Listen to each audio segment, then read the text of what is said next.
नमस्कार दोस्तों, अपनी पाठशाला चैनल पर आप सभी का हार्दिक स्वागत है। तो मित्रों, कैसे हो आप सभी? मैं आशा करता हूं कि आप सभी स्वस्थ होंगे, मस्त होंगे और निरंतर अपनी पढ़ाई में लगे हुए होंगे। तो मित्रों, मैं फिर से हाजिर हूं एक नए टॉपिक के साथ में, और आज का अपना टॉपिक होगा आचार्य रामचंद्र शुक्ल का जीवन परिचय। यानी आज की कक्षा में हम आचार्य रामचंद्र शुक्ल के जीवन परिचय के विषय में अध्ययन करेंगे। और मित्रों, बात करें आज के पहले प्रश्न की, आचार्य रामचंद्र शुक्ल का जन्म कब हुआ?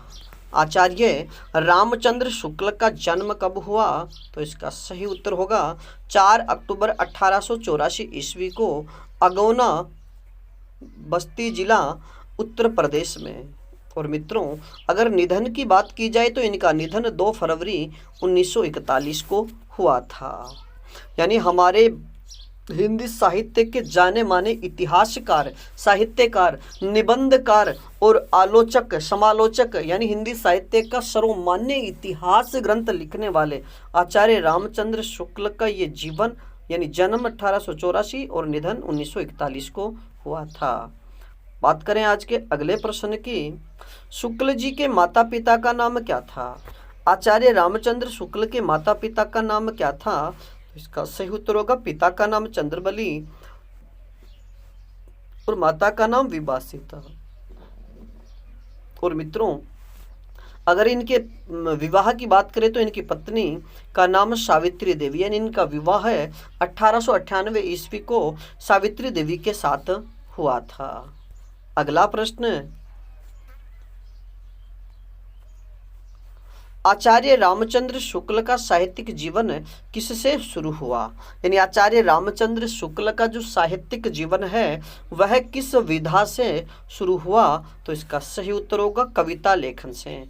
और मित्रों, आचार्य रामचंद्र शुक्ल का जो जीवन, साहित्यिक जीवन है वो कविता लेखन से शुरू हुआ। और उस समय उन्होंने सबसे पहले जो कविता लिखी थी उसका नाम था, उसका शीर्षक है भारत और बसंत।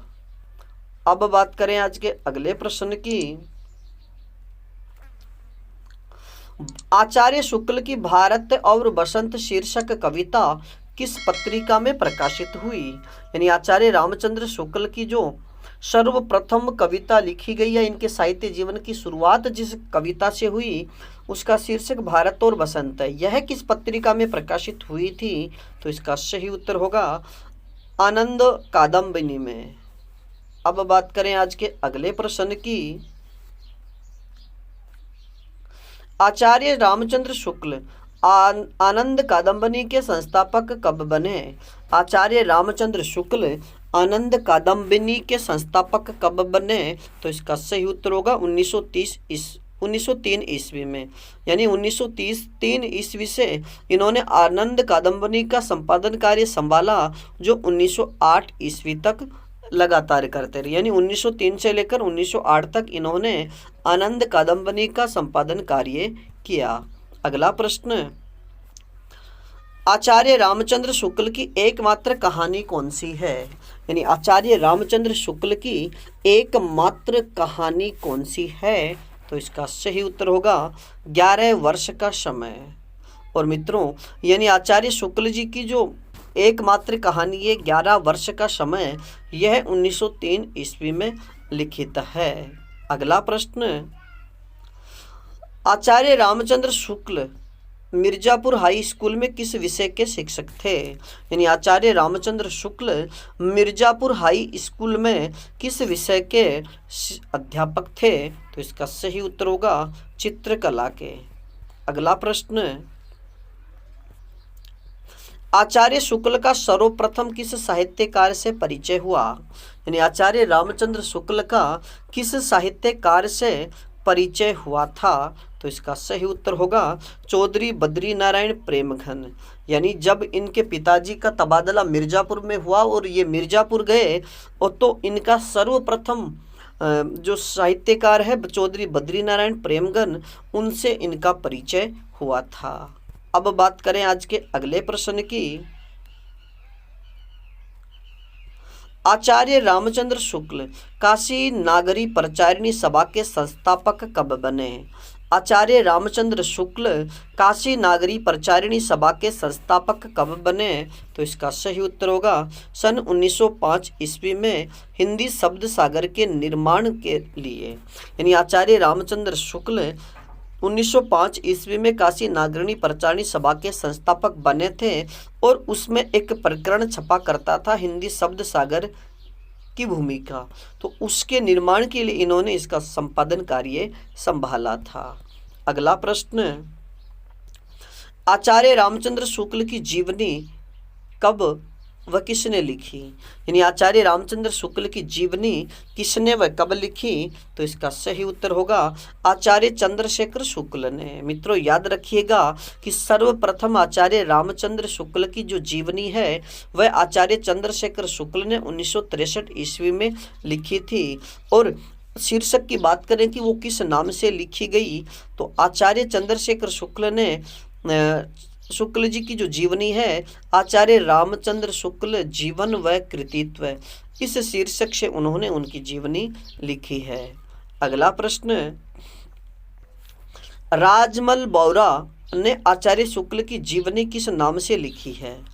राजमल बोरा ने आचार्य शुक्ल की जो जीवनी है वह किस नाम से लिखी? तो इसका सही उत्तर होगा चिंतामणि चिंतक आचार्य रामचंद्र शुक्ल। मित्रों ये प्रश्न आपसे सीधा भी पूछा जा सकता है कि चिंतामणि चिंतक आचार्य रामचंद्र शुक्ल की जो जीवनी है ये किसने लिखी? तो राजमल बोरा ने। कब लिखी है?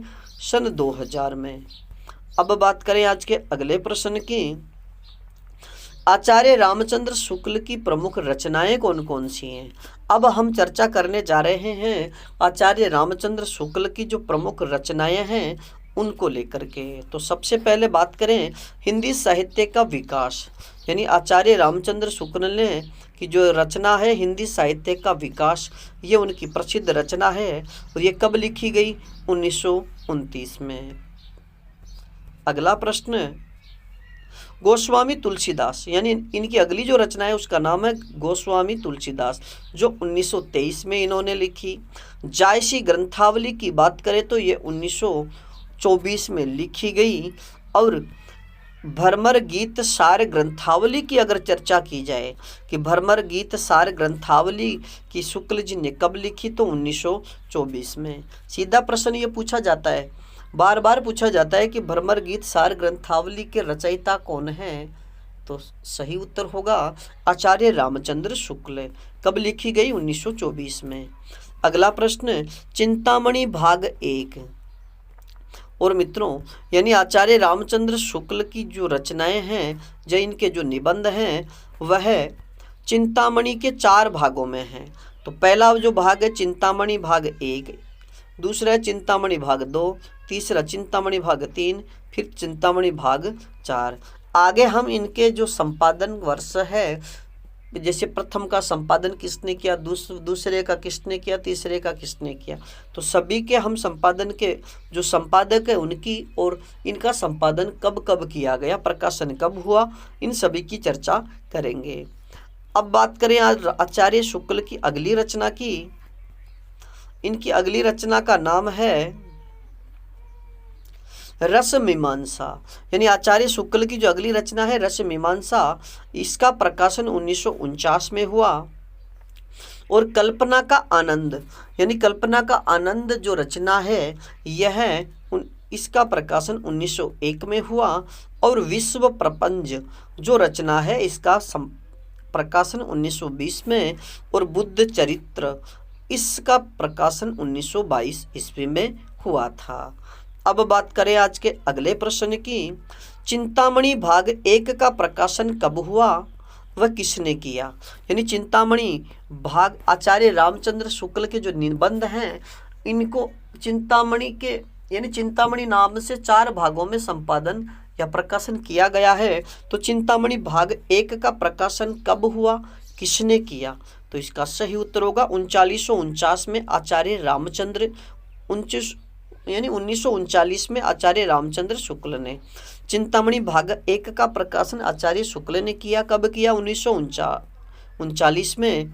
और इसमें कुल निबंधों की बात की जाए तो इसमें कुल 17 निबंध हैं।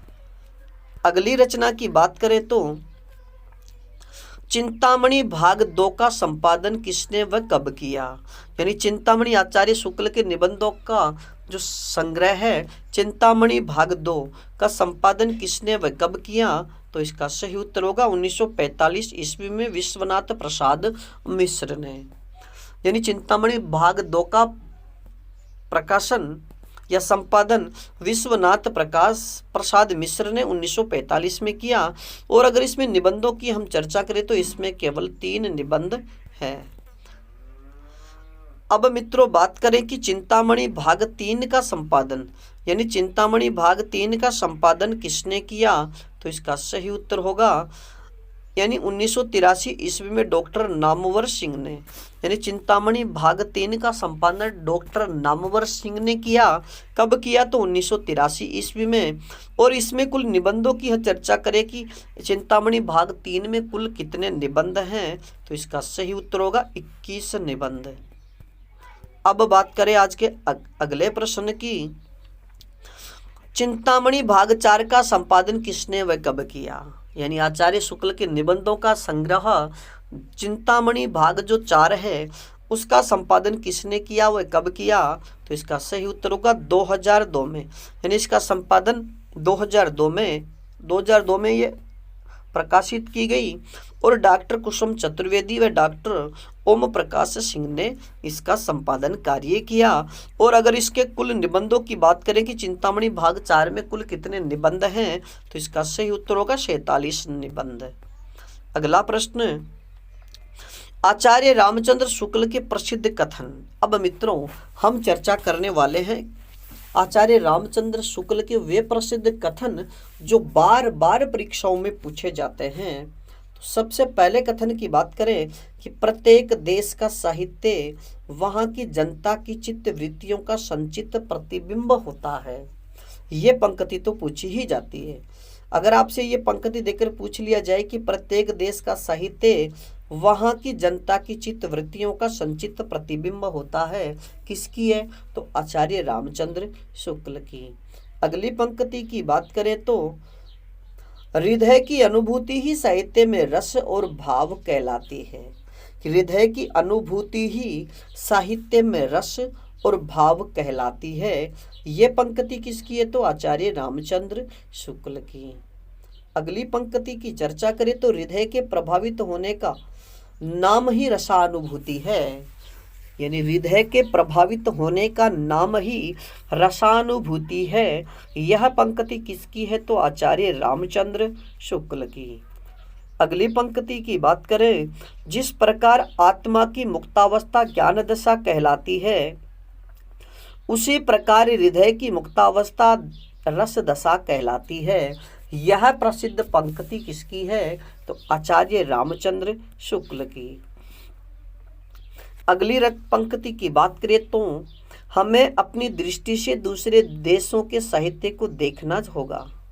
यानी हमें अपनी दृष्टि से दूसरे देशों के साहित्य को देखना होगा, दूसरे देशों की दृष्टि से अपने साहित्य को नहीं। यह पंक्ति किसकी है, आचार्य रामचंद्र शुक्ल की। अगली पंक्ति की बात करें तो प्रेम दूसरों की आंखों से नहीं अपनी आंखों से देखता है। प्रेम अपनी आंखों से नहीं दूसरों की आंखों से देखता है। यह पंक्ति किसकी है, तो आचार्य रामचंद्र शुक्ल की।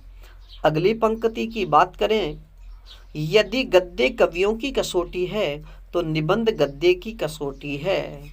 यदि गद्य कवियों की कसौटी है तो निबंध गद्य की कसौटी है। यह प्रसिद्ध पंक्ति किसकी है, आचार्य रामचंद्र शुक्ल की। अगली पंक्ति की चर्चा करें तो साहसपूर्ण आनंद की उमंग का नाम ही उत्साह है। यानी साहसपूर्ण आनंद की उमंग का नाम ही साहस है। यह पंक्ति किसकी है, तो आचार्य रामचंद्र शुक्ल की। और मित्रों अब हम चर्चा करें अगली पंक्ति की, बेर क्रोध का अचार या मुरब्बा है। बेर क्रोध का अचार या मुरब्बा है। यह प्रसिद्ध पंक्ति किसकी है, तो इसका सही उत्तर होगा आचार्य रामचंद्र शुक्ल की। और मित्रों, आज के लिए इतना ही। बाकी फिर मिलेंगे एक नए टॉपिक के साथ में। तब तक आप अपने अध्ययन में जुटे रहिएगा। और अपनी पाठशाला बाय BN सर चैनल पर नए हो तो हमारे चैनल को लाइक, सब्सक्राइब और अपने मित्रों तक शेयर जरूर कीजिएगा। तथा अगले टॉपिक में हम बात करेंगे हिंदी साहित्य के इतिहास से संबंधित आदिकाल भक्तिकाल के जो महत्वपूर्ण प्रश्न हैं उनको लेकर के। तब तक आप अपने अध्ययन में जुटे रहिएगा। धन्यवाद।